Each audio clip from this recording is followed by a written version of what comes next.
For today's video guys, pupunta tayo ng City of Manila at magana to kukuha tayo ng occupational health permit. So, yun, para sa mga nagtatrabaho sa loob ng Manila, inobligan nila na kailangan talaga na mayroong health permit ang bawat empleyado.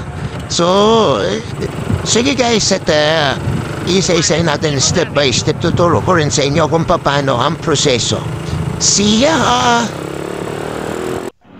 Yan guys, at ito nga, dumating na tayo dito sa Manila Public Health Laboratory. So dito tayo kuha. Ito sa may mga motor, pwede kayong magparada dito. Sa ano nga lang pala ito guys, tapat lang ito mismo ng San Lazaro Hospital. O, ayan yung building. Kita nyo guys, so meron dito paparada kayo, 40 pesos yung parking. Sa street parking lang naman. So ito yan, makikita nyo yan, Manila Public Health Laboratory. So pasok tayo. So yun guys, dagdag ko pala, pag dito sa Manila magkuha ng health permit, dapat magdala na kayo na sarili niyang dumi. Ilagay nyo na sana sa isang container maliit kasi dito walang CR dito. Oh, saan tayo mag-share dito, sir? Ako, bawal din po. Ano ba? Maghanap ka na saan? Ay, may Jollibee, McDo. Ito kasi pabawal eh.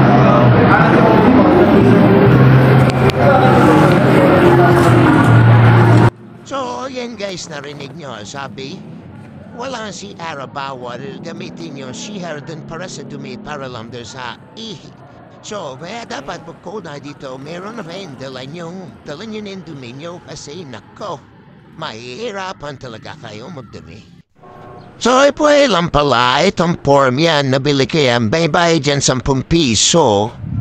10 piso yung form, tapos itong container, ito ilagay niya ng dumi, 10 piso rin yan yung kutsara piso. So, maganda rin ang bariya nyo.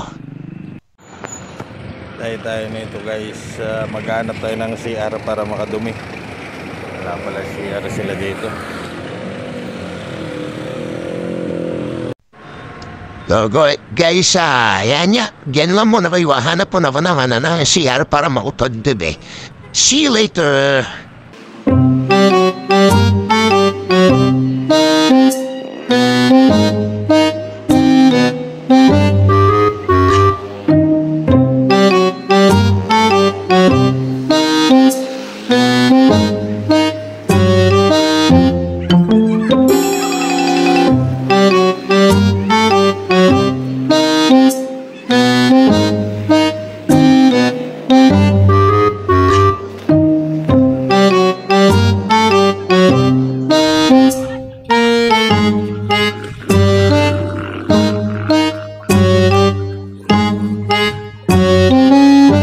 Napagod na ako guys, kakahanap layan na ng nalakad ko.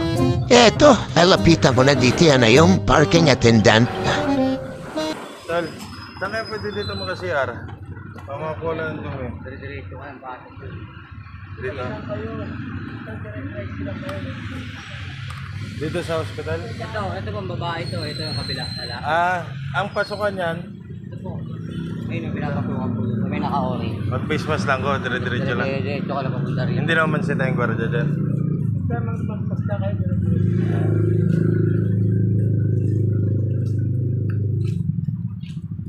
Tapos dito ako diretso, no? Thank you At ito na nga guys, tinuro tayo na ni Kuya Street Parking Attendant. So, gamit tayo ng mga pinagbabawal na teknik. Maikisir tayo sa loob ng hospital. Baya magsukanta ng face mask, tapos dire-diretso ang doon sa entrance. Try natin kung magano siya.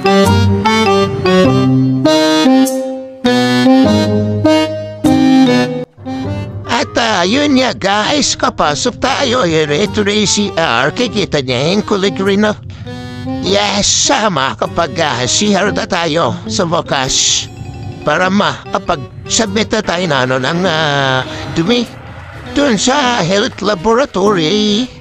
O yan, and retreat lang tayo niyan dito. Ops, Anela, excuse.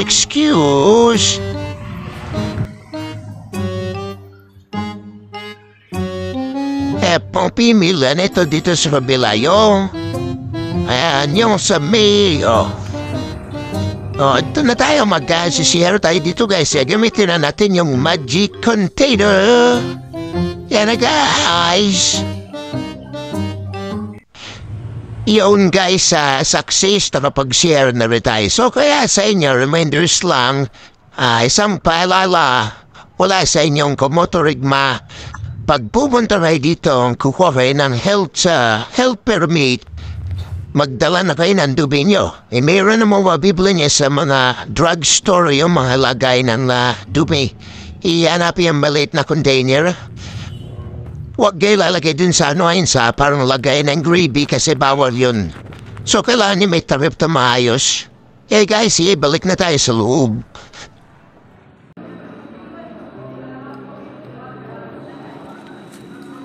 So, yun nga guys, andito na tayo, nakapila na tayo para sa first step. Grabe init sa labas. Kung mapapansin niya, marami na naman nakapila at may madala na sila ng kanya-kanyang form.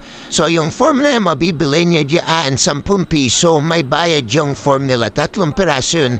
So, 3 piraso, 10 piso, yun, ganyan ko yata mabibili yun sa may lamesa. Iyan yung makikita nyo. So, humikita ang kabuhayan si ate. So, pila pa nyo na siya, then ready nyo na rin yung QR code nyo kasi titignan nyo kung bayad na talaga kayo, i-verify nila yan. So, aba na pila. So, pila muna tayo dito, guys. So, dito sa part na to, guys, mapapansin nyo si Serena Lana puti. Tinitignan niya isa-isa yung mga form ng mga nasa harap kasi i-verify niya